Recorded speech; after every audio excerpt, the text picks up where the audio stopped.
Hello, race fans. This is Larry Supermouth Huffman, AMA Hall of Fame announcer, and this isn't Supercross. It's Wednesday! And you're watching Bay Fishing with Roman and Brian. Stand by while the boys teach secrets of bay bass fishing with Roman on his 6-second nitro-burning pedal drive kayak, and Brian in his Cool Baits high-speed dragster boat that he takes out every Sunday! Be there! Hello, what's up, everybody? Welcome to Fishy Hour. I'm Roman. That's Brian. What up, Brian? How you doing today? I can't hear you, Brian. You're muted. Oh no! No, you got it. You're good. You're good. It was me. Good. You're good. Gotcha. Woo! There we go. That was a quick recovery. Good job. What's up, everybody? Welcome to the show. You're watching Fishy Hour, and this is a place where we talk about fishing. Usually San Diego area, but if you're from out of town, catching the freshwater basses, feel free to ask questions. Any questions, throw them in the chat. Do a whole night on freshwater bass. That'd be awesome. Right? All right, welcome, everybody. So first order of business is to shout out the first like and the first comment of the day. We're going to give the first comment to Mr. Leonard. What up, Leonard? Bit. And we're going to give the first like to Carl Black in the house. What up, Carl? Let's go. There we go. I got rid of the annoying noise, side noise. It's my extra mic for the pop top. All right. Gotcha. So, hope everybody's having a good day. It's middle of the week, a Wednesday. How you been, Brian? Dude, it was an epic weekend. You know, I got to go out with you and Leonard, which was awesome. And we'll talk about that, I guess, a little later. And then I got to go fishing again, I don't know, on Sunday. So...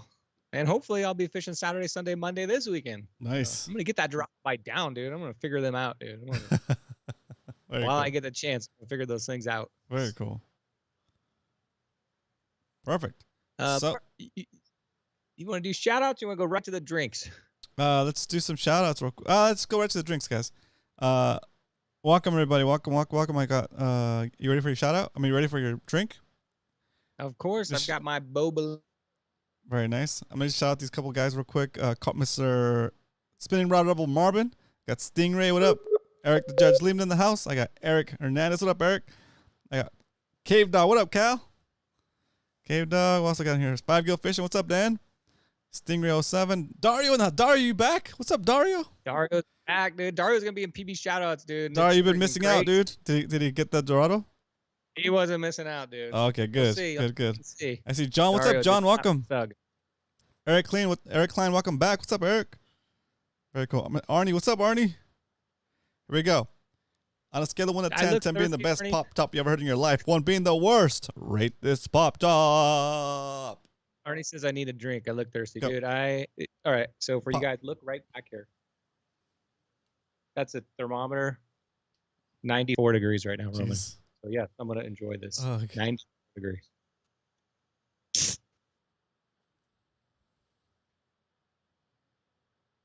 You froze. Wait, did you freeze? You froze, dude. No, I didn't. I Yeah, didn't you freeze. did. You did. It went. It blew my. How's it blow the video? It blew the video. Crack that door, Brian says. Dude, it's 94 in here and 99 outside. So Dang. it ain't gonna help, Arnie. Nice. It is what it is. Yeah, he's back. 0 for freezy. Oh, 0 for a freeze. Oh, dang. He's got to judge it based on the beginning. Best one yet, 10. Carl give you a 10. Marvin give you a 9.4. All right, not bad. Not bad. If I hunch over and fall over, it's because of heat stroke. Oh, so shoot. All right, scale 1 to 10. Tell me the best pop top you ever heard in your life. 1 being the worst. Rate this pop top.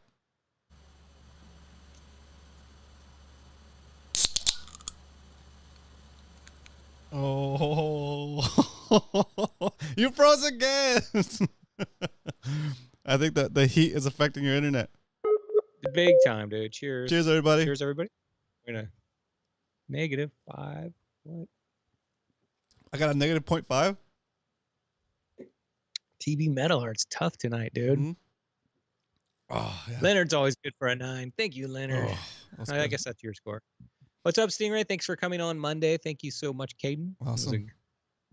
Caden's been slaying it. Yeah, that's Salty awesome. Dangler. So Very Leonard scored it twice as buying a 9 and 9.9. Leonard's just pumping in numbers now. Let's go. Okay. Well, we got for you guys today, we're going to go over some details. You want to go over the show? Sure. So at the beginning of the show, we always have a few club announcements. If you are new to this, we have a club called the Mad Max Fishing Club. It's ran through our Mad Max Discord. Salty, put the link up. Please. Exclamation point MMFC. I'll put it up there. Is Salty even here? Or is he off duty today? Oh my gosh. What's up, Ironfish? Bit Dario 8.2. What's up? But tonight, if you're part of the MMFC or you want to be part of the MMFC, we're going to talk about a kayak run we call the Pickle Run coming up. And we're going to go over a few details on that. So hang tight for the details on that. If you're interested in going on that, it's open to anybody. But okay, first announcement. There's a video release coming up. Believe it or not. Go. Oh, yeah. So tomorrow, I'm going to drop a video that I shot with Captain Scotty at Brother Sport Fishing. It's not like a full-on explainer video like we've done in the past. It's more like an adventure video. It's just a fun session. I got to go with him on with some of his clients, and the reason I got to go is because the guys that met him through the videos I made with him, and they've been fishing with him for like a couple of years now, and so they thought it'd be cool to invite me on the boat. So I got to fish with the guys that met Brother Sport Fishing through my videos, and then it was a blast. The guys were super cool, and did some good fishing. So that was like last week, I think. And then this Saturday we fished with Brian. We'll talk a little bit Brian and Leonard, and we'll see when that video comes out. It might be next week or maybe yeah. But for sure I'll have a video for you guys tomorrow on my regular channel. When if you haven't heard of my regular channel, it's exclamation point YT into the chat. That should bring up my YouTube channel. Okay. Where Cool. did you and Scotty go? Just curious. Did you guys go south? We went south. We went to Mexican waters, and then we came out to kind of like straddled the basically along the way to the 9. Oh, right on. Looking forward to that. Very cool. Okay, the big announcement tonight, guys, is well, that's the big announcement. But another announcement tonight is we've been waiting for this for an entire year, and the Pickle Run is only 2 weekends away. Not even that. It's not this weekend, but next weekend. If you quickly, what the Pickle Run is we start at Dana Landing on our kayaks, and then we paddle all the way down to San Diego Bay, and we load up and go back to Dana. But that's basically what the Pickle Run is. So it is September 10th. So September 10th is a Pickle Run. If you guys are gonna go, there's a link in Discord right now. Is it labeled Pickle Run? I think there's a link. Yeah, not a link. There's a thread in Discord right now. Pickle Run. Now I'm looking in there, and I see a few people that have typed in "I'm in." Make sure if you're going, because we're trying to get a head count for this. Type in "I'm in," and if you need a partner, say "need partner," so we can partner. Oh no! So we can partner up. That's where we're gonna find out who your partner is. So you basically have to have a partner that can drive both of you there and back. So you have to be able to transport another person along with their kayak and gear. Okay, go ahead. Caden says, yeah, he's excited for it. Arnie, Cannonball Run. That's right. I don't know if it's going to be a Cannonball Run, but in slow motion, I guess. Yeah, so put in there if you need a partner, and we'll figure it out. If we have an odd number, we'll still figure it out. So the preparation and getting everybody over there would be nice. We had a head count, and we know what we have to prepare for. Yeah, so that way, go in there and let us know if you're going. Yeah, so we know if we have to wait for you or not. If you show up late. Yeah, you're not going to want to show up late to this, because that's a journey by yourself. I wouldn't want to do that. Okay, so here's the itinerary. Also to pair up with your partner too, so you can find somebody that's going to be able to transport you back and forth. Yeah, I'm going to go over the itinerary just so you guys. Oh man, this is going to get annoying. So when Brian gets back, he's going to give us a schedule of when to meet. All right, we're back. Okay. I'm going to give you guys a quick itinerary right now of the Pickle Run. And if you have questions, let us know. But this is the itinerary. And I'm going to post this in Discord after the show, so you'll be able to examine it if you need to, so you know the time. So first up, 6 a.m., we're meeting at Shelter Island Boat Launch Ramp. That is where we're going to load up our partners' kayaks. So we're going to leave a vehicle there, and you're going to load up your partner's kayak in your truck or trailer, however you're doing it, and go over to Dana. So 6 a.m. Shelter Island. By 6:30 a.m. we want to be out of there. So if it's going to take you longer than a half an hour to get your partner's kayak in your truck, plan accordingly. We want to get everybody loaded up and ready to boogie out of Shelter Island at 6:30. At 6:30, we head over as a group. We'll wait for him to come back. That's weird. Okay, let me know. Let me know that. You're back. You're back. At 6:30. I've never. Okay, at 6:30, we leave Shelter Island and we are heading over to Dana Landing. So once we get to Dana, we're going to unload our kayaks and we want to try to get everybody on the water by 7 a.m. So if you and your partner are a little slower at getting on the water by 7, you might want to adjust these times to 5:30, however long you think it's going to take you to get to Dana and be on the water by 7. So that is our plan. Dana, water by 7. From 7 a.m. till 2 p.m., basically we're going to pedal out of Mission Bay Jetty. We're going to head due south. We may stop a few spots, but remember, guys, we're going to have to try to make it down there. So we're going to do a lot of trolling, and we'll stop a few times throughout the day. But most of our fishing, I think we should probably do out in front of Point Loma. That way we know we've made it like 80% of the way. So we're going to fish in between, of course, all day. But we're going to, like, when we stop and relax and do some fishing, we're going to do a lot of that in front of Point Loma. Am I still good?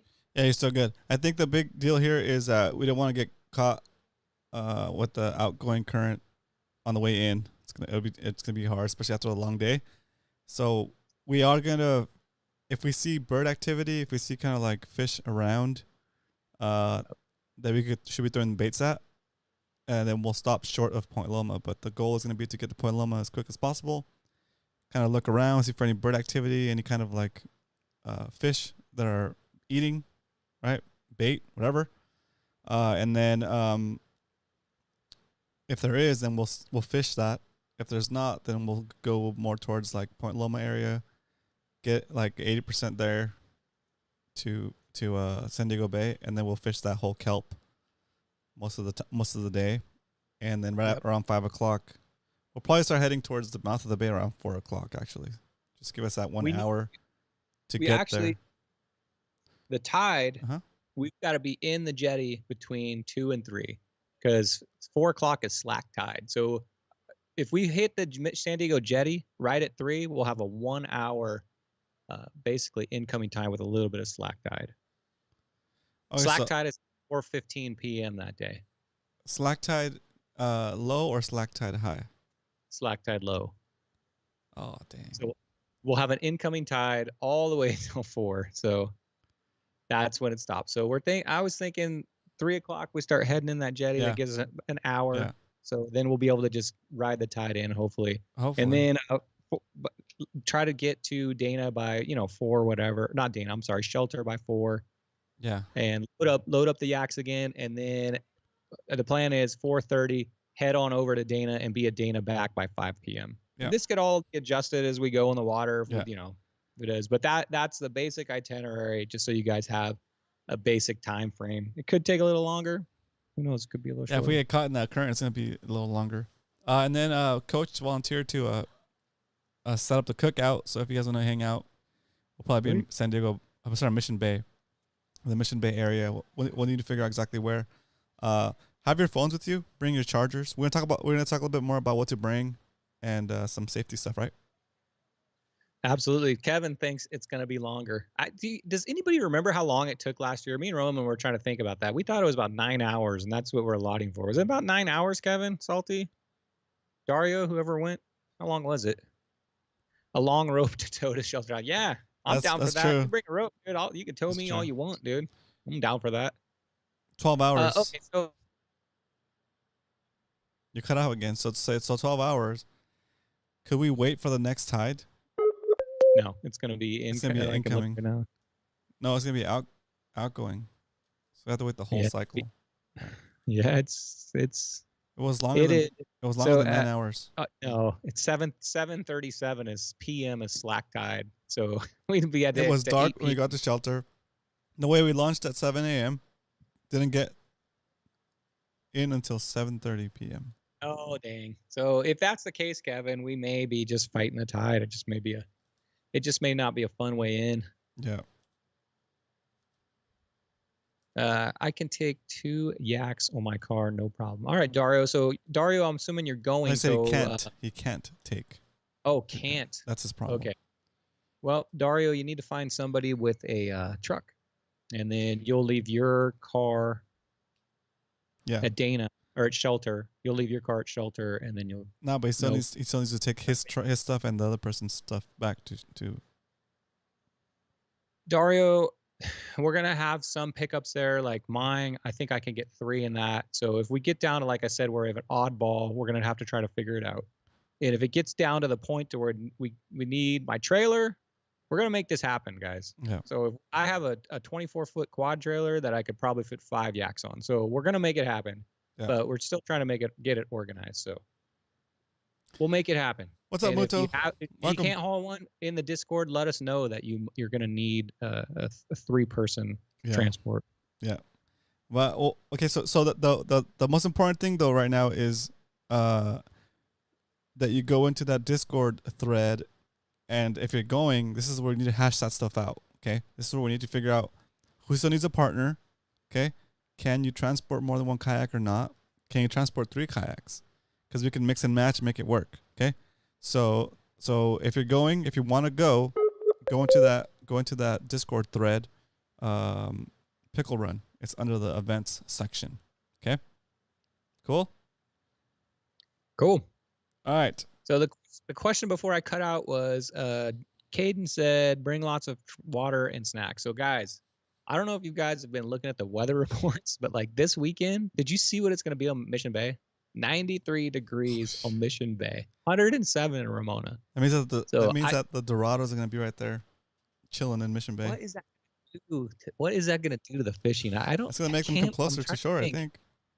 Kevin, what's going to happen? Fish at Mission Bay at 93 degrees. When was the last time? I can't even remember. That's you know how busy it's gonna be. It's gonna be chaos there. So yeah, 93 degrees. Just back from the Paula MX track. Captain Dan, is that this weekend? Whew, those poor guys, dude. It's gonna be 100 degrees in that track. Wow. Yeah, it's gonna be super hot. Those guys. Oh my gosh. All right, so then that depends on how far you guys pedal out. Yeah. Sounds like a good weekend for some nighttime fishing. Yeah, it does. That's not a bad idea, Salty. Let me know if you want to go down for something like that. I might be down for a night session. Okay. All right, so let's focus on this thing then. So, Pickle Run. Yeah, hydration. Man. Yeah. So food, plan lots of food. You're gonna be burning tons of calories, obviously. Bring whatever normal snacks you bring. And water-wise, I would plan a lot. Kevin, me and Roman want to buy a case or 2 of water and put that on your boat, if that's okay. Kevin, we'll buy waters and maybe some ice. Yeah. So I'd like, Kevin, if possible, can we get a cooler on there with some ice and some waters just to have some extras, but bring your drinks. And Kevin, I know I'm asking a lot at you. If we do want to keep our fish, is it okay, Kevin, if we put them in your kill bag, if we buy some ice and then get them at the end of the day? Come on, Kevin, you're the mothership. I would be expecting a tuna caught on this run. Oh, shoot. Nice, dude. At least a Dorado. That'd be awesome. Yeah, me too. That's all I'm going to fish for, I think. Okay, good. Go for pelagic fish. I have plenty of everything for everyone. Okay, cool. Yeah, and Kevin, don't go out of pocket, dude. We'll help you pay for that stuff because we got some funds that we can use for club events. So, I'll reimburse you for water and for like if you're gonna hold our fish, I'll reimburse you for the ice too. Yep. I need that kayak tuna assisting, Ray. Very good. Jeez. Okay. That'd be crazy.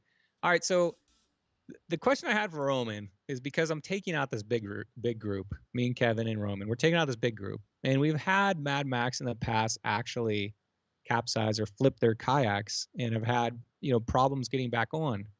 And this is something, if we take out 20 kayaks, is very potentially could happen. And we want to be kind of like a preparation show. If I flip my kayak which I'll probably be the most likely one to do because I'm the rookie, I flip my kayak. What are we going to do as a team to help this person? And what do you do? I've never flipped it. You stand up on your kayak, point, and laugh. That's good. Only if it's me. If there's anybody else, you can help. No. So here's what we're going to do. I put out a video a long time ago. It was called like Hobby Pro Angler 14 Stability Test. And Brian suggested I play it for you guys. So that's what we're going to do. We're going to play it for you guys. And I'm going to skip to some of the parts. And so you can see how to flip your PA, how to write your PA, how to get back on it. Okay. And I hope this stirs up questions. So do ask your questions in the chat.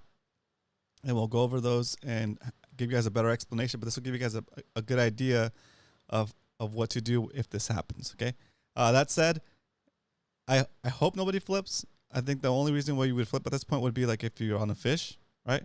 Or if a rogue wave comes somehow. But like the launch is easy. The landing is easy. Okay, we're not even going through La Jolla. We're going from Mission Bay, which is a launch you guys have done in the past. And we're landing in Shelter, which is a landing you guys have done in the past. So that's go ahead. People flip just like I remember Spotty Bowl. Somebody flipped just reaching for their hog trough. Like it happens. I remember somebody's story. They're like, "Oh, I just reached over. Next thing you know, my face was in the water." You know, because your rod falls over and you reach to grab it. I don't know. So I think it's a possibility it could happen. You know. Yeah, that's exactly. Prepare for this. That has to do with like just I guess kayak experience, right? When you just gotta keep your head centered on the kayak, no matter what you're doing. Keep your head centered over the kayak. One thing before you get started, Roman, I want to point out too. If somebody does fall in and they're panicking, and you go over there to help, you've got to be careful over there when you pull your kayak over there, because that person panicking could turn that into grabbing your kayak, and now you've got two people in the water. Yeah. So make sure you're careful, guys, on how you help somebody when they do fall in. You know, you obviously we want to make sure they have their. You know, everybody's gonna be wearing a PFD, by the way. So if you're coming, bring your PFD. I don't want to be going out there with guys that don't have a PFD because I don't want to be. You know, this is a big run. And I want you guys to have your PFDs. So remember, they're going to have their PFD. Just make sure, calm them down. But be careful if you go up to somebody that's panicking, because it could easily turn into two people in the water. Yeah. So don't go to someone that's panicking, or don't put your kayak close to someone that's panicking because they're going to grab it and flip you over too. What if you end up in the water? It's just water. It's cold water, but it's just water. It might even be warm. It might even be warm water. Okay. Even if you feel water splash on your face, if you feel water going in your ears, as long as your mouth and your nose is outside of the water, you're fine. Okay. And if you're wearing your PFD is gonna make sure of that. Okay. So you don't even have to swim. You don't have to do anything but relax. And your body's gonna naturally float because you have air in your lungs because you're breathing. Okay, and then just kind of look up, and you'll be able to breathe. Compose yourself. Hold on to your kayak so it doesn't float away, and that's also another source of buoyancy for you. Okay, so you don't even have to swim. There's no reason for you to get tired. There's no reason for you to get gassed out, because you're basically the water suspending your body. You're floating. You're relaxed, and you can think about what you're going to do. Okay? So that's the first thing. As soon as you hit the water, just relax and just turn your face up. Don't try to jump on a kayak or grab something and get out of the water, like get your chest out of the water. No. As long as your face is out of the water, you're good. Okay? As long as your face is out of the water, you can breathe, you're good. Fat floats. Fat floats and Americans are fat. Consider the logic. Nice. First thing to do when you flip, grab all your rods. They are the first thing to sink. True. But if you're skilled enough, if what I want is for you to not drown, right? Rods be damned. If you didn't put a lanyard on them, that's on you. You know, it's better than losing the life, right? Lose a rod. Okay? That's exactly, Stingray. Tie down everything. Okay, but the key here to remember, guys, is as soon as you hit the water, you gotta relax as much as possible. Realize that it's just a little water. Everything's gonna be fine. Hold on to your kayak. Your PFD is gonna keep you afloat. You're good to go. Now you're ready to move on to the next step, which is gonna be like riding your kayak, which means like flipping it over so it's upright, and then go through the process of getting back on the kayak without reflipping it. Okay, so that's what we're gonna do. That kind of leads us into this video. So I'm just gonna play this video for you guys. It's on my channel. If you want to watch this video on your own and review it, you can put exclamation point flip FLIP into the kayak. Sorry, into the chat. Exclamation point flip, and that's gonna give you a link to this video we're about to watch together for you to go back and review if you want to go over the fine details. But we're gonna play it and do some extra commentary on top of it. So let me first set it up so Brian can see it. See here. Consider the logic says hit the waypoint button to record where your bounty is. Yeah, we've recovered bounty too. I don't know out there, it's gonna be pretty deep, but in the bays, once we've got the kayak upright and the person back in, we've all kind of like try to snag stuff off the bottom. We've been pretty successful as a group doing that. Okay, so can you see my screen now, Brian? I do. Yes, thank you. Perfect. All right, here we go. With window share. Yeah. All right, this is a video I did a while back. No, just Kayak Stability. So we're gonna just kind of play it and watch it, and then we'll pause where needed to add extra detail that didn't know at the time. Okay. And once Brian comes back on, you back? I'm good. Yep. All right, cool. Here we go. In this video, I'm going to show you how stable the Hobie Pro Angler 14 really is. Let's go.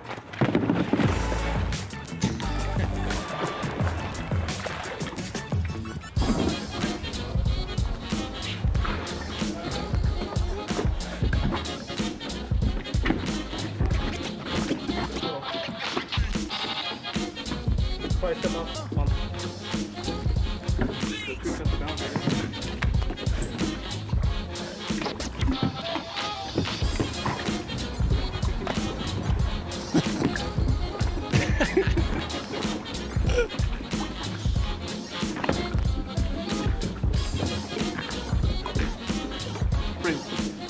Oh yeah!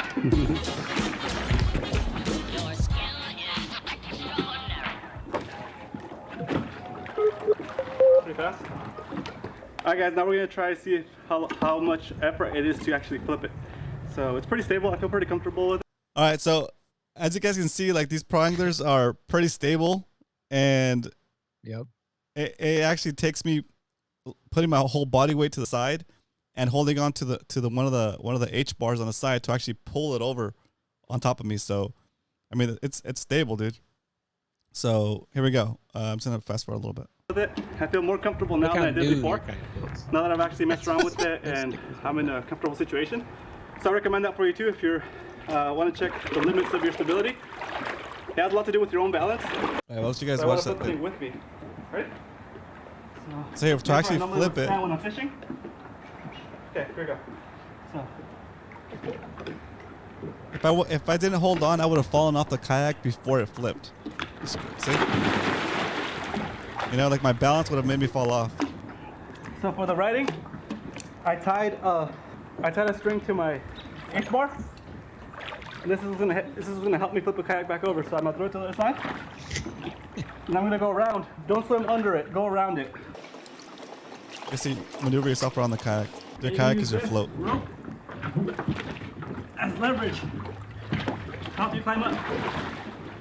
And hold on to this.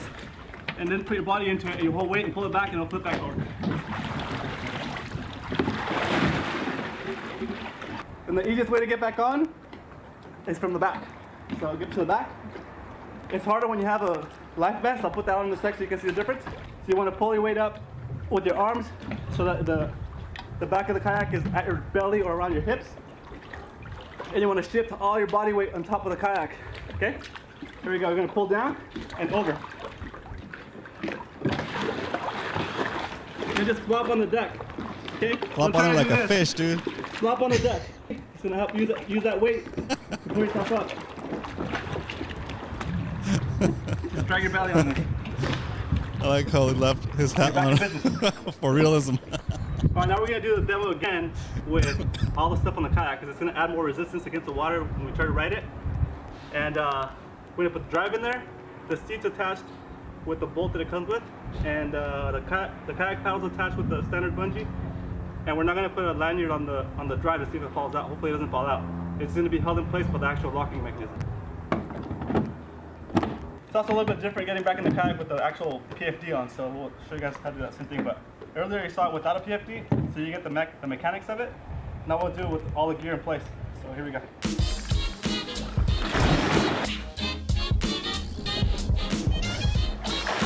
The PFD really helps keep you afloat. I'm not fighting to stay on the surface, which is a big help, but it'll get you less tired. You won't get so tired. So now you need to get to the side where you have your lanyard. Pull it out. Throw it to the other side.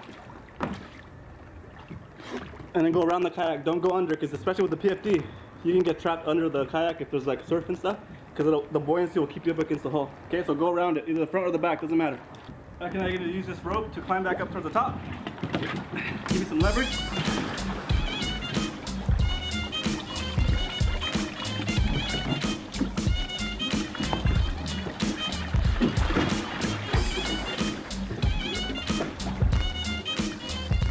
So it's harder with all the stuff on the kayak, but you just gotta basically commit to it, hang on to the rope, and use all your body weight to hang off of it and get you that leverage to bring it over. Now to get back up, you gotta do the same thing, but you gotta get this down to your hips so your PFD clears. With your feet open, you're gonna do a big scissor kick as you pull down. Okay, here we go. And then flop on the deck. I'm like willing myself onto the kayak when I see that. Did you jump off the bottom? No, Back in. No, the whole point Right, of in this. my garage, I'm gonna show you how I tie this paracord rope that I'm using. So we'll continue the video in a second. But Brian had a good question. So he asked if I pushed off the bottom, and no, I didn't. The whole point of this demonstration was what it would feel like, or what it would take to get the kayak upright when you don't have contact with the ground. Right, basically your feet are just dangling. Right, you're just swimming. When I said about that scissor kick, that little bit of a kick would help. Basically, you just do like a wide split, as split as you can, and you bring your feet together, and that'll give you a little bit of a push while you're pulling down on the kayak stern, and get that stern to your hips. As soon as you get that stern to your hips, just fall forward, because your body weight will flop on the deck. Right, and it might be hard because you'll have like a bait tank right there, or like your black pack, whatever it's called, with the rods. You just have to be careful. You run your face into the back, into the actual rods. But still, even though there's a big section of the back of the kayak where it's like open, even if you have your rod holders or your bait tank back there. So it's Can you do it from the front? Just curious. I'm a total rookie, guy, so I have to ask these questions. But is it, because I know the front of the PA has also the same type of handle, right? it does, but it's narrower, and the hull in the front is I think it's taller. It's a little bit higher off the bottom. The renter. I rent her from the bow. I have too much. The bow. Oh yeah. You rent her from the bow. From the bow, I have too much. Okay, cool. Yeah, so this is for like a PA, guys. Most of the guys here are running PAs. If you're like on a Outback, Salty recommends you enter from the front. That makes sense. But the trick is here, guys. The reason I'm going from the back, or in this case, Salty from the front, or from the bow, is that it balances the weight. If you try to go from the side and over the rail, you might just end up pulling the kayak back over again, like flipping on yourself. Let's see what Kevin says. Also note that the yak is full of water when you flip it back over, so someone assists you bailing out the water for the front. Yep. Don't attempt to do it yourself because they're likely to flip again. Interesting. Very good point. So bailing out the water. My kayak, when I bought it, came with it looks like a super soaker, like a big pump. Oh yeah. And that thing seems to come in pretty handy. So I don't know. I would say, yeah, definitely have something, at least a cup or something to get the water out of there. Yeah, even like a sponge would be good. Like one of those big like car wash sponges. You soak it up and just drain it. Soak it up and drain it. It gets stuff done. Ben just got a good question. He said, do you sell outriggers so you can't flip? They do sell outriggers, but you should still know how to right your kayak, even without riggers. Okay, you just don't know that skill set. Okay. All right, here we go. We're gonna talk about that rope, how I have it set up on the actual kayak. It's very basic, guys, very simple. But let's do the full demonstration so we have it. Here we go. Oops. Using as a riding rope, as in like get the boat upright. It's a technique that I learned when I was taking Hobie sailing classes on a catamaran. It's basically you use a rope to give you leverage when you're flipping the kayak, when you're flipping the sailboat over in case you capsize. You take the end of the rope, you loop it, and you make a knot, a basic overhand knot, and you tighten it up, and now you have a loop. Okay. So with that loop, it's like you put the loop around the post. I like to do it behind the handle, behind the rudder control, and then you put the rest of the rope through. Now basically you have a loop that's holding on to the H-rail that you can call upon when you need it. Okay. At the other end, I also do another loop because it's easier sometimes to put once you get the rest over the kayak. Instead of pulling it with your hands, if you don't have the grip, you can put your foot through here. Not your whole foot, but like you put like the arch of your foot on the rope, and use your body that way to push it down to help you pull the kayak over. I wouldn't recommend doing it that way with your foot if you're trying to ride the kayak in some kind of surf or some kind of weird situation where it's sketchy, because your foot, the arch of your foot, could probably slip through, and you end up with this around your ankle, right? So if you're gonna do it this way, make sure it's like in calm water and it's a really controlled situation. Otherwise, just use your grip, wrap it around your hands, and pull it back, like I showed you earlier. Then I take this whole rope, I just basically coil it up, and I stick it in this little side pocket that the Hobie comes with, and that's it. That's where it lives. I've never used it out in the real world because I've never flipped a kayak, and that's another thing we need to talk about. It's a very stable platform. So if you're concerned just talking with about being able to stand up and fish on it, I was wondering what that pouch was for. Now I know. I guess it could be used for that. It's like I keep it there.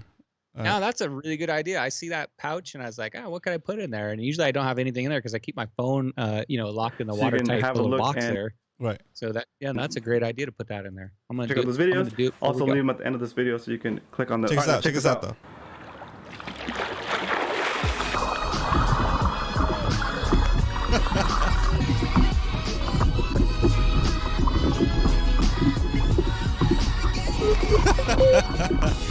That belly though. Pump it.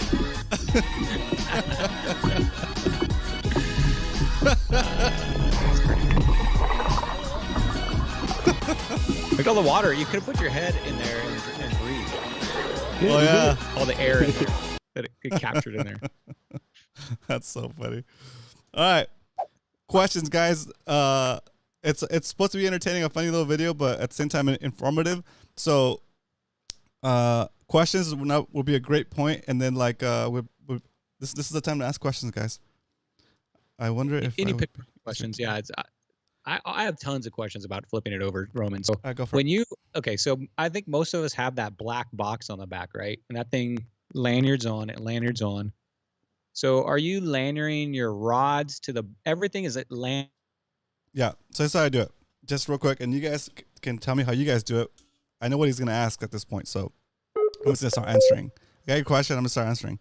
So I use the bungees that are built into the Hobie PA back or stern to basically attach my black box to the kayak.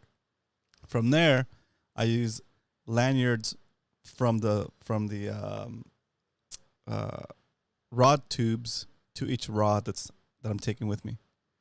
When I'm fishing a rod, I usually take the lanyard off and I'll fish it. So if I flip in that instance, I would try to hang on to my rod and find a lanyard and lanyard it back on before I try to flip it back over, I guess.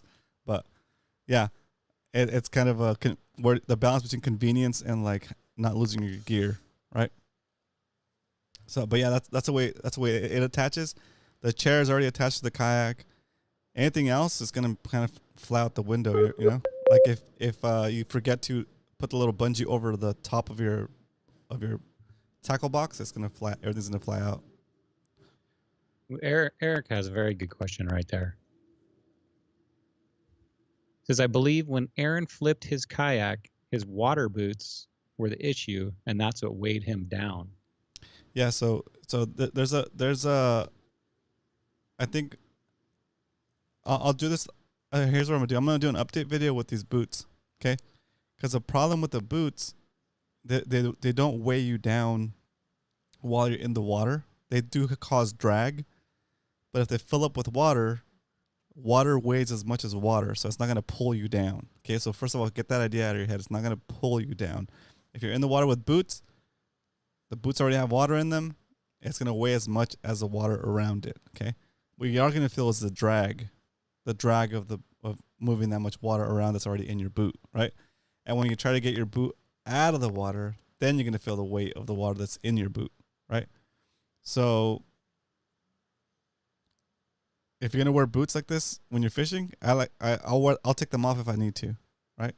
And maybe it's a difficult task, but it shouldn't be that difficult of a task if you've done it in the past, of course, right? If you practiced it. So I think if you're gonna wear boots I like to wear the extra tough boots because it's just like keeps the sun off my feet and they're convenient but you do come into the situation where it could be an issue, right? So if you're going to wear boots like this, then I would suggest you figure out how to take those off in the water in a situation where it's controlled before you start fishing with the boots, right? Like I feel super comfortable in the water. I mean, I dive, so I'm okay with that. I'm okay with getting water on my face and being floating in the water. I don't panic. But it's different for some of you guys, right?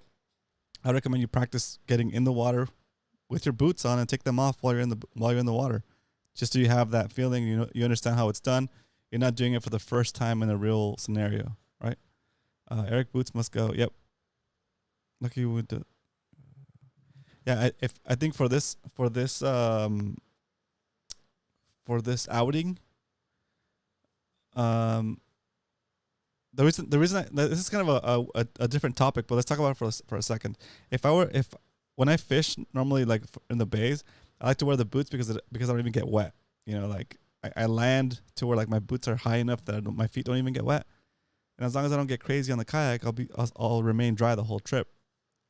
For this trip though, I'll probably wear the boots just to get on the kayak, so I don't get wet in the morning on my feet. But then I'm probably gonna take them off and stow them in the hatch while I'm fishing, and just kind of wear like those. I think Cal calls them yoga pants or whatever. Like it's just like socks. You're gonna wear it's like guitars? socks. It's like like the Netic socks are like sunproof, right? Especially because it's gonna be hot this weekend. But yeah, that's a good point, Eric. That's with my limited kayak experience. That's what I do. I put my boots on, get in the water, and then I put them up in my front hatch. Yeah. That's just because I'm more comfortable actually pumping without them. So pedaling. Yeah, wear a pair of long socks. Yep. Yeah, that's a good idea. Get that sweet sock tan. Yeah, you definitely have to put sunscreen on your feet, or wear the long socks like Kevin was saying. Like this weekend, the UV index is a 10. It's as high as it goes. Oh man. So, and remember, there's no shade out there. Oh, and that's right. It's gonna be, let's just say 10 hours in direct light. So definitely prepare for that. There's gonna be no relief. There's no shade. Sunglasses, gaiters, sunscreen if you need it. Water. Cover as much skin as you can. Shoot, dude. It's sounding more and more like I don't want to do it. Ow! Get out of here. I've been prepping for this whole year. I'm gonna do it, guys, but it's gonna be a pain. Gonna do it. Yeah. Hey, I'm still on screen share, by the way. Oh, cool. Let me get it back. No, I'm not. Submission fishing quote 12 hours. Is that how long it took last time? I just don't remember it. I don't remember the length. Oh yeah, that's a good question. See that right there? When you flip, go back to the flip, Roman. When you flip, do your wheels stay in the yak or they just float right out? Oh, they'll float. They'll float. But they fall out or they're in it. I've never seen anybody flip it with the wheels in. Oh yeah. I'm assuming we're all gonna be taking our wheels. Yeah, I'm taking my wheels, but yeah, I'm just gonna attach them somehow. If they fall out, they're not gonna sink. There's like 2 big beach balls on there. Yeah. No, I'm just curious if they float away or I don't know. Stingray's gonna jump in the water to cool off. Oh, there you go. Get in and Yeah, I'm gonna out. show you how to Go mod. for it. Trying to close Straw this. hats, yeah, hats definitely. Yeah, the big hats. You're probably better off wearing like one of those like a big straw hat. I don't know. It's gonna be interesting. All right, any more questions? My wheels are always strapped down. Yeah, mine too, Salty. All right, so if there's no more questions, and we're gonna move on to this week's PB shout out. So put in your last second questions about the pickle run. But please, guys, let's get this organized this week so we're not doing any last minute things. Type in Discord in the Fishy Hour thread. I'm in, and then need partner or have partner. Yeah. Or need a. We have a car that. Need a transport. Can only take one car. Can only take one kayak. You can take 3 kayaks. Can take 4 kayaks. Yep. And we'll. And if you guys are gonna have some discussions in that thread, let's not overflow that thread with a bunch of back and forth talk that's not about the pickle run, just so we can keep that thread kind of clean, so we can keep track of exactly what's going on. And if it does get a little messy, I might go in there and me and Roman might clean it up a little. So if you see some comments disappear in there, we're trying to keep that clean. And I'll also be putting in the itinerary tonight or tomorrow after the show. Perfect. Very cool. A new club named the Red Men Group. Let's not do that, Todd. Got 3-day weekend coming up, Roman. 3-day weekend. Nice. Do you think it's gonna be easy to find a parking spot at the beach? Oh yeah.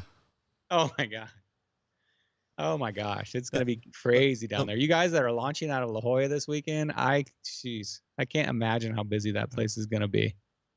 They're gonna have 1 million of those rental yaks out there, the cave tour yaks. It's gonna be awesome. Sold out. It's gonna be a fun weekend, guys. We got a cool weekend ahead of us. I'll probably be fishing Saturday, Sunday, and Monday. I'm gonna figure out the Dorado bite. My goal. Be good at that fish. Nice. Oh, consider the logic says I can probably transport truck as I don't anticipate being able to take the whole day off. that'd be cool. Yeah, that'd be cool. Dario, if you could, Dario could drop off his car. Wait. Yes. Dario could drop off his car at Dana Landing, and then consider the logic could drive him in his kayak down to Shelter Island, and then when Dario gets back. No, I'm sorry, backwards. Dario can drop off his car at Shelter Island. He'd have to pick up the shelter. Yeah, and then take him to Dana, and then when he gets back to Shelter, his car will be there, and he'll have his kayak. Yeah. So that would be Stingray, cool. we don't need to rent a U-Haul because I've got a gigantic trailer I own. So if it gets down to that, that's Hyder, dude. I know he was on Monday. What's up, dude? What's up, dude? Wait, who's it's been Hyder? a long time. Consider the logic. It's Hyder. Oh my gosh! What? I didn't even realize that was Hyder. That makes sense. I remember now, dude. Very cool. That's awesome. I haven't seen Hyder in a long time, dude. Dang. Hyder, so are you gonna go on the pickle run? No, he can't make it. He's got to work. As Monday, he said he was going. What changed, man? Welcome back, Hyder. We're all glad. Hyder, I can't wait to hear about your Alaska trip. Eric says, last year we just transported people back to Dana so everybody could drive back to. Yeah, to Dana. Hey, cool. All right. So we're going to jump into the... idea either, Eric. Oh, my gosh. Stealth Hyder, yeah. All right, so let's do this. We're going to go ahead and set up your screen share so we can do these PB shout-outs. Head of the game. Oh, yeah? My producer's slow this week. Oh, wait. Never mind. I'm joking.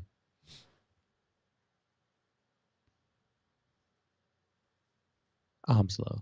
It's not you. It's me. I forgot to hit screen share. Here we go. We've seen you out on the water. They say you fishing harder. I guess we'll find out this week on our PB Shout Out! All right, here we go. PB Shout Outs.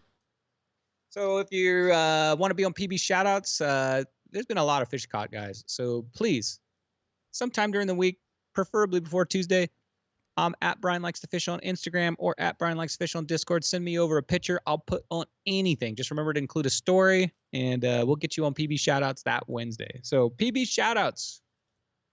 First up, Wow. you asked about Dario, and what is Dario disappeared for a while? Dario.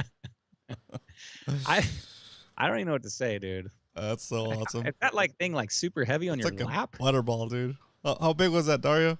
Yeah, I'm gonna read it off right here. Let's go read it. Let's go. Okay, Dario. We all know he disappeared for a week, so we saw what he's been doing.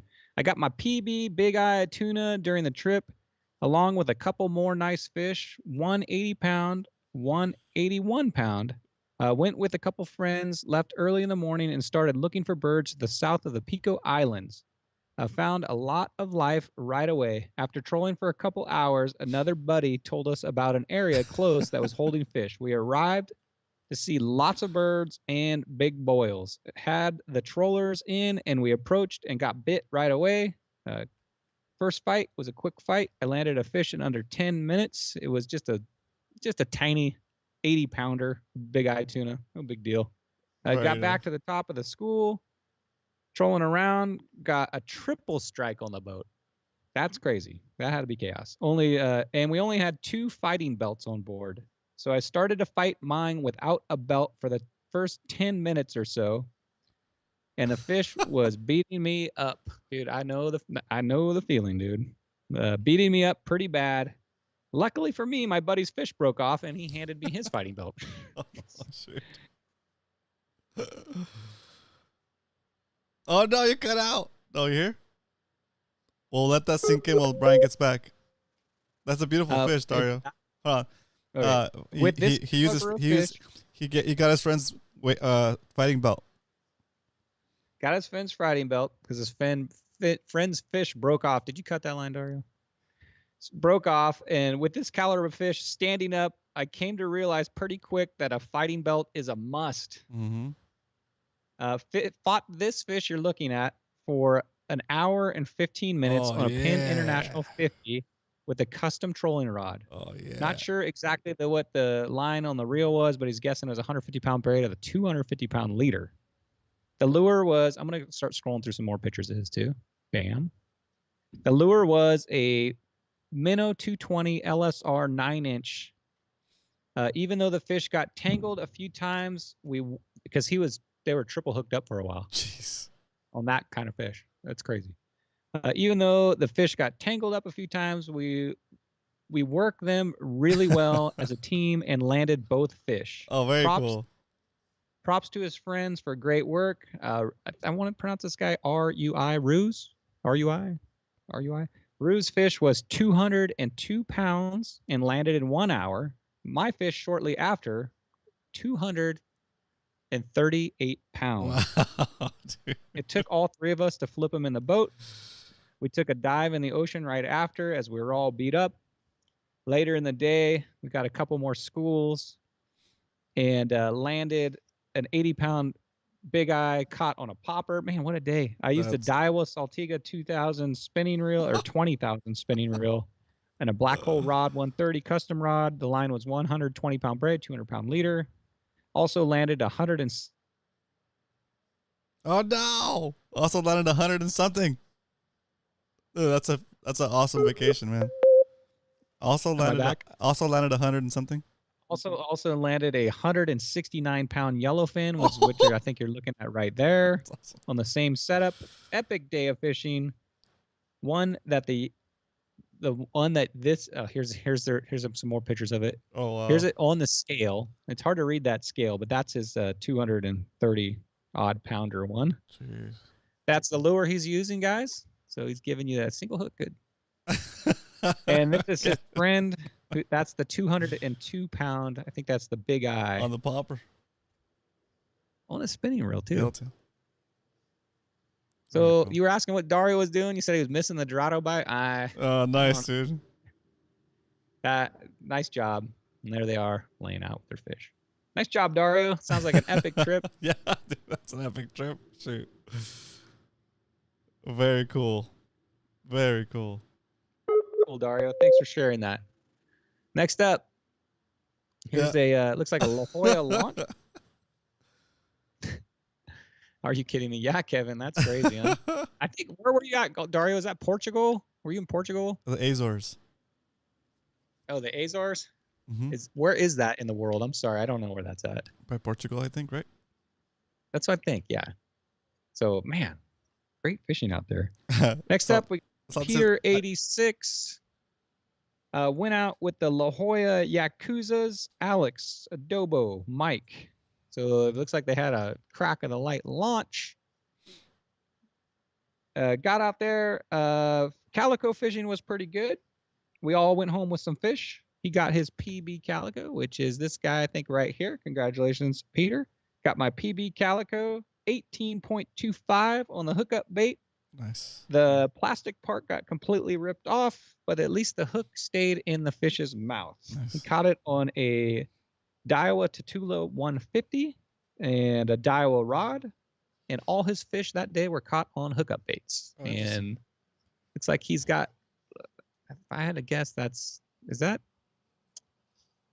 might be Adobo's kayak. So they got a kill bag, they're keeping some fish. Bam, look at that. Got a full bag. It's taco night tonight. What's up, Oscar? Welcome. Dude, you missed Dario's fish, dude. Freaking amazing. Awesome. Go back. It's crazy. I should have ended with that. Yeah. Now we're looking at. No, Peter, your fish is awesome, but man, Dario. But it ain't no big eye tuna. So there you go. There is Peter 86's PB Calico 18.25. Good job. Good job. That's nice fish. Next up, we got this guy. If you don't know who that is, that's Five Gill Fishing Dan. We got one good looking group. You know that? Five Gill Fishing Dan. These doormats were caught Saturday morning on Mission Beach. As soon as we pulled them up, there was about as soon as I pulled up, there was about a dozen fly fishermen. Is that a big thing at Mission Beach, fly fishing? Interesting. Is that, they must have I bet you they have a fly fishing club that we don't know about. Yeah. Next time you're out there, Dan, get the name of that club. We're gonna see what's going on. I'd like to have a fly fisherman on to talk about that. Yeah, we'll put the big guy back on the screen at the end of the show. Yeah. Good call. I'll get it up there for you. There were about a dozen fly fishermen in the parking lot, so my expectations were low for getting into a good hole with structure. But I walked down the beach, did a quick scan, found a perfect hunting hole with no one around it. First cast with a lucky craft. Oh my god, that's awesome. They cut off. That's amazing. First cast, dude. Very cool. On the lucky craft. Shoot. Yeah. Go ahead. First cast on the lucky craft. There it is. First craft. Did you lose me? Am I on? Yeah, First cast, lucky craft. That's hard to say. I got hit by a legal halibut. I picked up 2 nice shorts after. Oh my gosh. And a few more holes with no luck. But those few catches made it worth it. Battling hallies in the surf was a blast. The pump from all the head shakes and the top of the I'm sorry, on the top of having patience, keeping tension with the waves crashing, it was a very humbling experience, but the stoke was real. Heck yeah, dude. Yeah, dude. That's awesome. So cool. I don't know if anybody's gonna have any room this weekend to fish Mission Bay though, or Mission Beach. That place is gonna be it. That's so good. Nuts. All right, next up, this Slayer. I did cut out again. Oh my gosh. What's going on? All right, I'm back, right? Yes. I'm back. I don't know. I think my kids have like all the streaming services going or something, dude. Ramona's internet is terrible. All right, so I got Eric, the Judge Layman, up next. Runner up for fishiest hand, right under mine. Nice. And Chad. So, all right. Eric, I said you give a guy an A-rig lesson, and he's king of the world now. Saturday, the 27th at 6 a.m., very specific, Eric, to 12:45 p.m. He took Marshall P. fishing. Dude, Eric sent me so many pictures, too, so I'm just scrolling through these. Wow. Marshall P. fishing. We started at the Point Loma Pipe, trying to get Marshall on his first ever sheephead. If my memory is correct, he caught 4. That is where I caught my personal best male sheephead and calico. Pictures are included. You'll see those in a second. Then from there, I went to my spot in capital letters. I don't know. Eric is claiming a spot. the submerged jetty. So I guess that is now known as the Eric spot.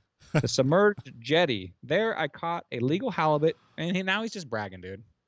He got a legal halibut, 28 incher, so not too big, right, Eric? Are the pictures out of sync? I see a. Yeah, they're out of sync. I'm sorry. Okay. There's like 10 pictures, so I'm just gonna be scrolling through them. But a 28-inch halibut.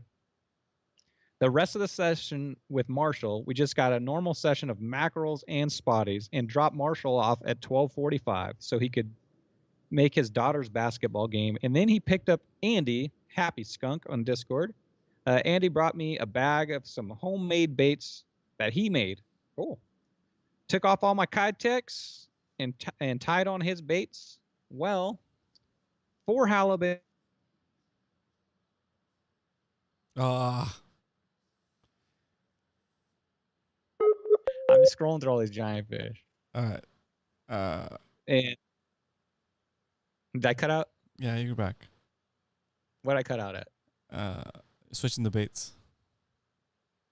Andy brought his own baits that he had made. So he switched out his Kytex with Andy's baits. Shortly after getting those bait, he caught 4 halibuts, 2 calicos, a sand bass, his personal best sculpin, and a sea hare. All right, And there's his personal best. Nice. 2.83. Yeah. There he is holding that baby. Nice calico there, Eric. There's his halibut. Oh, Dang, cool. that's the 28-incher. That's not. Oh, yeah, that is submerged jetty. You're giving up your spot. No, I'm just kidding. And he also caught on a sand bass on the submission fishing. Oh, my gosh. By the way. Hey, you cut out on the submission fishing. Oh, gosh. I'm so sorry. I'm gonna try to talk fast. Say the submission fishing lure that he specified. He used a submission fishing 60 gram at the barge. He caught 2 sand bass, 20.5 inches. The bigger one was caught on the A-rig. And there's his PB sand bass, I think, right there. 4.5 pound. That's a nice fish right there. There's his PB sculpin. Eric's full of PBs. PB calico, PB sculpin, PB sand bass. That's cool. And then he also wanted to share this picture.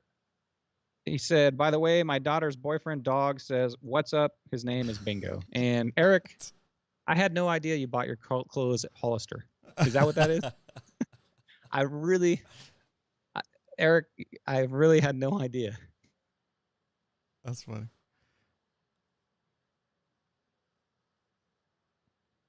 Oh, you're stuck again. Let me know if I cut out. Just give me a. You're back. Okay. All right. And then 3 guys went out for a mission. 3 guys came back with 6 fish.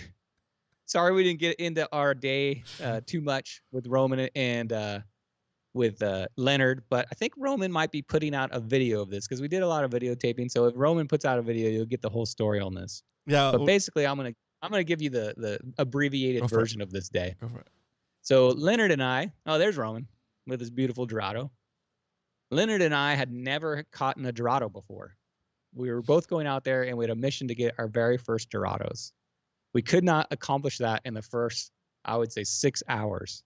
So this guy right here, this crazy man right here brought his spear gun and jumped in. And while me and Leonard were trying to catch fish, he was down there just shooting away. And he pulled in, 4 Dorado? Yeah, it was 3 at first. And I want to tell you guys the video, I hope it shows this, but Roman dives in and me and Leonard have a top down view. And when he shoots a Dorado, all I see is him pull it in, and then it's a full on, I don't know what you're doing to that fish, but it looks like you've got him in a headlock, wrestling. I don't know if that was a 20-pounder right there, but wrestling this thing around and also wielding a knife down there.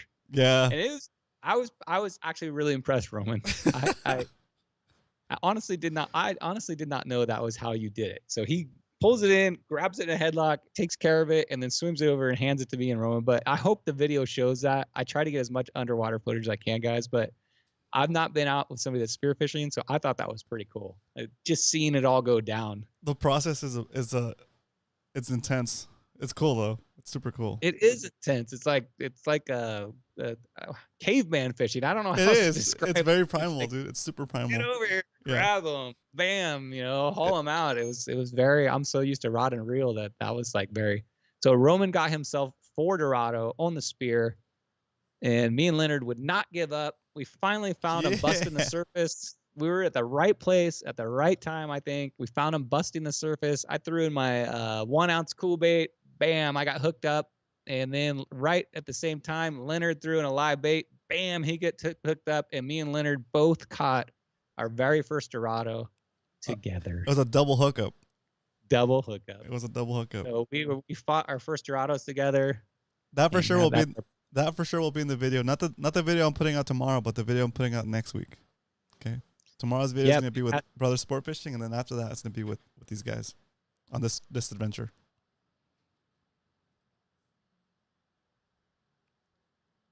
Oh, and act the guy's a wild man, dude, under the water. I don't know. It's crazy just watching all that go on under the water while you're fishing. And here's a picture of our fish, Leonard. What's up, Big Very Creeper? nice. We did it. And so me and Leonard got 1 each. Roman pulled Dodo in 4 on Bros. the spear. And here's the end of our day. What an epic day. Roman. You know what? It's so much fun. I fish like 90% of the time by myself, just out there bay fishing.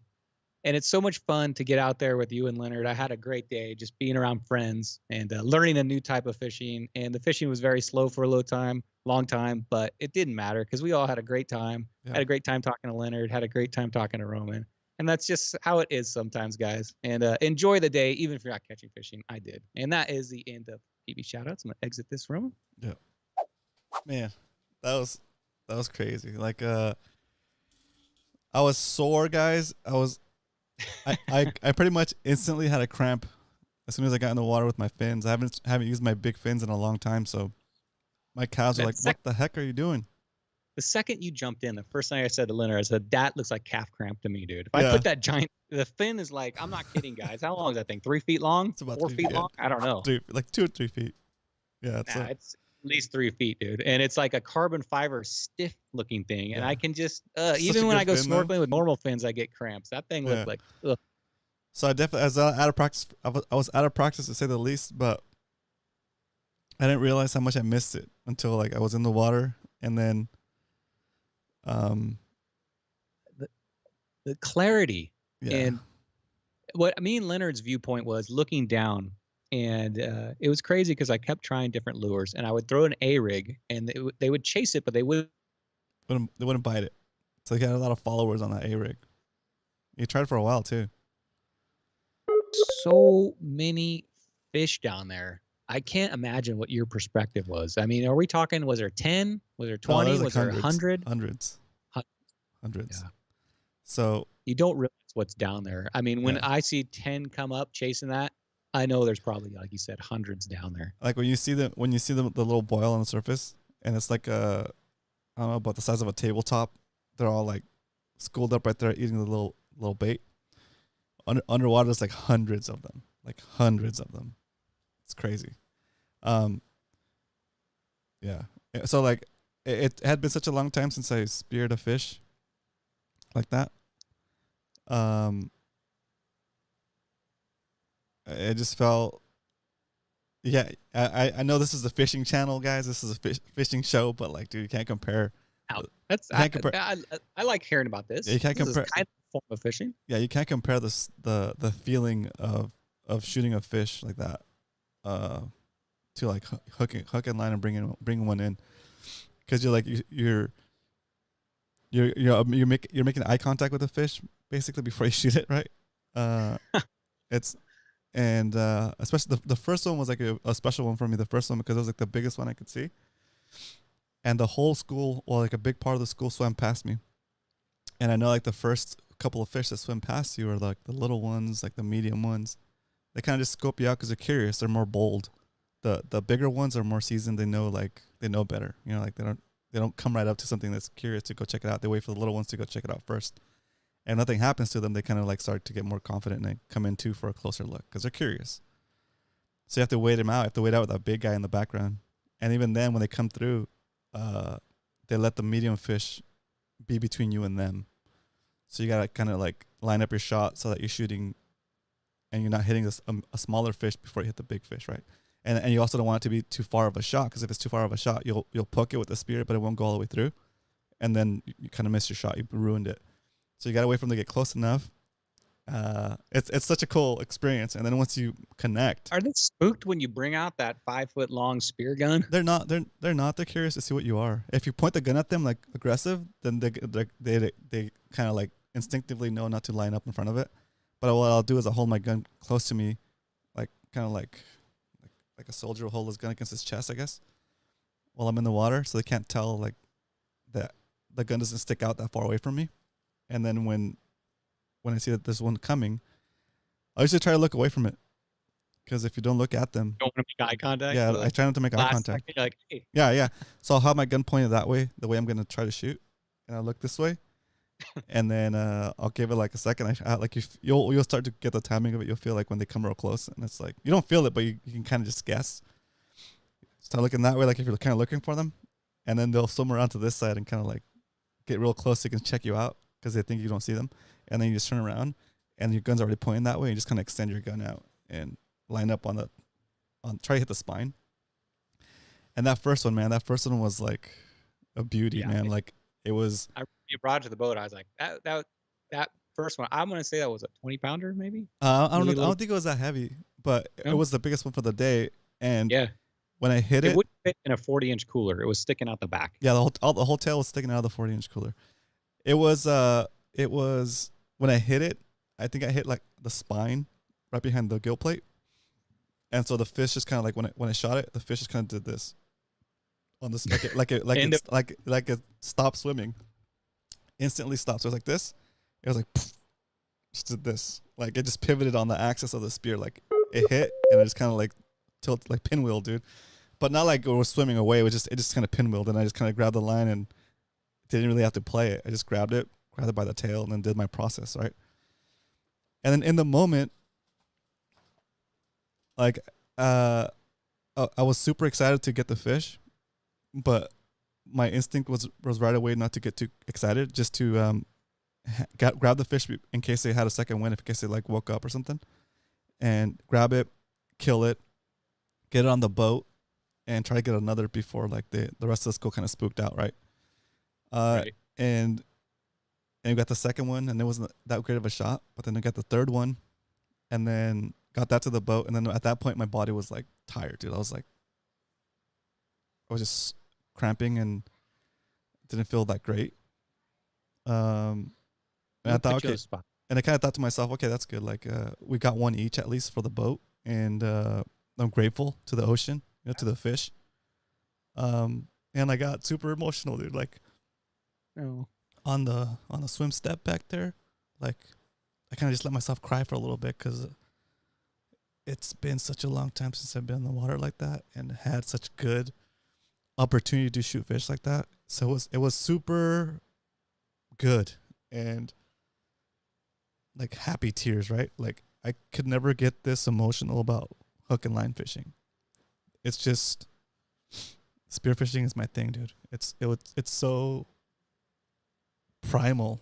Like, when you hit that shot, like, everything in my being felt like it was the right thing. Like boom, that's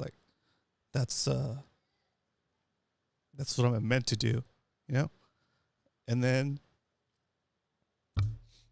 that gratitude you feel to be able to be out there with friends and like nature. And you guys were on the boat, but when you see the fish underwater like that, it's just such an experience, dude. Like, it's like a different world, right? It's just under the surface. It's like right there. Even if you look 1 foot under the water, you'll see this amazing ecosystem, right?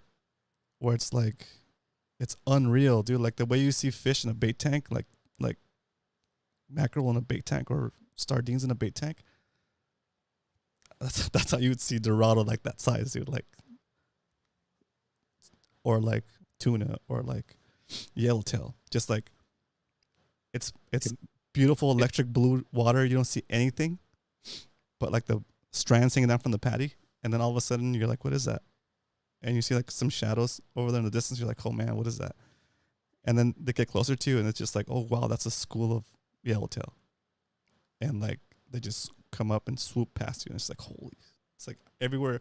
Your whole vision becomes like from electric blue. All of a sudden, it's just like all yellowtail or all dorado, and you get schooled.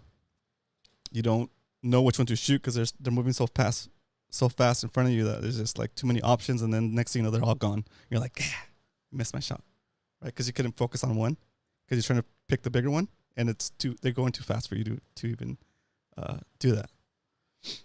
Then and I'll talk about this more in my video too for in a couple of weeks. But there's 4 of us here at our house, and we can't eat fish all the time, right? So I made a bunch of fish when we cooked when we got the first time went out with Scotty.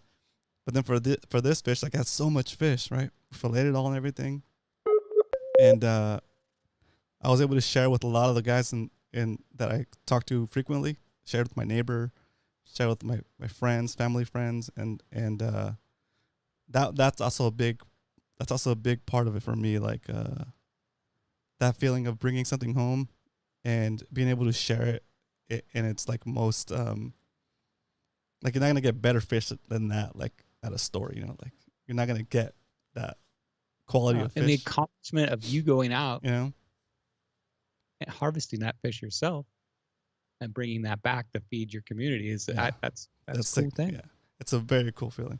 I mean, you'll get that with hook and line fishing, but it's just a little bit different, you know. And it's not a dig at hook and line fishing. It's just a very different experience, you know. Yeah, it's cool. That's all I got. Crystal clear. Yeah. So you'll see the videos will be fun, guys. So here's a question for you. Zachary Riggs says, would you show him how to spearfish? Would you be willing to take out me and Zach on a spearfishing day? Or is that something you can teach on the We probably can't teach it. We probably can't teach it on the same day. Like there's a lot that goes into building that water comfort. Yep. But we can if you guys wanted to get the basics of it, like we can snorkel around like Mission Bay, get you guys familiar with the water, with the equipment. I think next time I'm gonna just jump in the water and snorkel and watch you do it. Okay. Yeah, that'd be cool. Yeah. That'll be good enough for me. That'd be good. Yeah. Yeah, that'd be good. That'd be good, Brian. Yeah, I'd love to maybe not experience the spear, but experience the visual of it all. I should have done that. I think the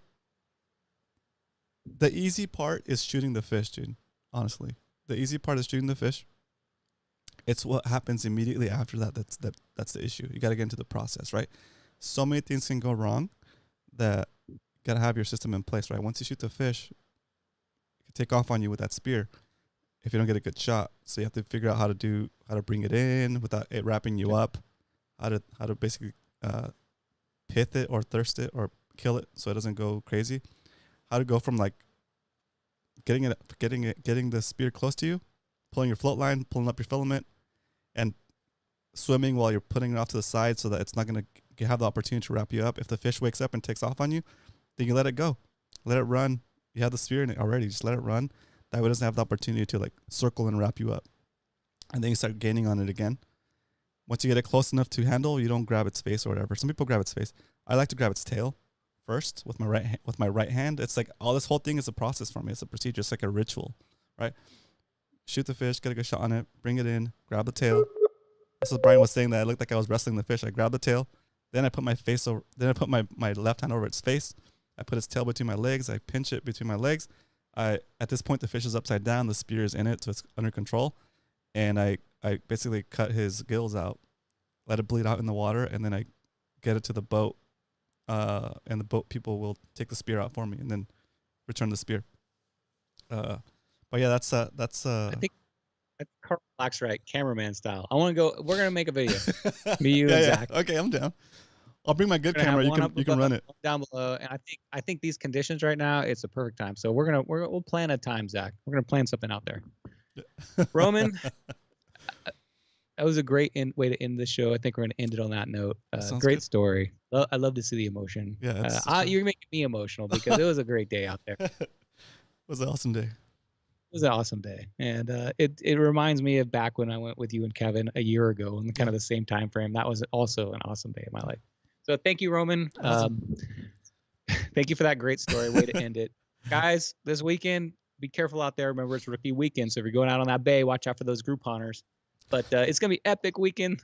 Got 3 days off, and I'll be out there probably Friday, Saturday, Sunday, Monday, snagging grass, catching bass. I'll be everywhere. So I'll see you guys out on the water this weekend. Awesome. Have a safe week. Thanks, Brian. Thank you, Brian, out the round of applause from the live studio audience. Let's go! All right, ladies and gentlemen, I hope you guys enjoyed this episode of Fishy Hour. Fun show. Sorry about that little raw emotion there, but it's just such an awesome sport. Hope you guys enjoyed the show. I'll be back here. Brian will be back here on Monday, 8 p.m. Pacific Standard Time. Come back and check him out. Support the show. If you guys want to go watch that video for flipping the kayak and making sure that you can know how to ride it, go ahead and go to !flip !flip in the chat, and I'll give you the link to that video of how we flip the kayak over. If you have any questions between here and then when we actually do the thing, give me a message through Discord, and we can walk you through I'll walk you through some of your questions. You know, that way you have absolute confidence in being able to ride your kayak. If you have the chance to do it between now and then, try to get your kayak in the bay in the shallow side, right? Shallow enough that you can not touch the bottom. But if you need to, you can stretch out your legs and touch the bottom just so you feel a little extra safe. But try to flip your kayak over and ride it without touching the floor, without touching the sand. That way you'll know that you can do it confidently at any depth. Okay? So don't cheat, don't kick off the bottom. You gotta do it all with your arms and with your swimming, kicking your legs that way. Okay? So I don't know if you guys want to organize something like that. I think Salty did that in the past. It's warm enough that you could do that. Being in the water will be just fine. You know, if you have like an auto deploy PFD, maybe you can just borrow one that's not going to auto deploy on you, so you get the feeling of it. But yeah, I'll see you guys. All right, tomorrow I'm dropping a video of fishing with Brother Sport Fishing. It's gonna be awesome. It's over on my regular channel, !YT. Do go check it out. RomanCastro.com. Peace. Woo! Yeah, let's see.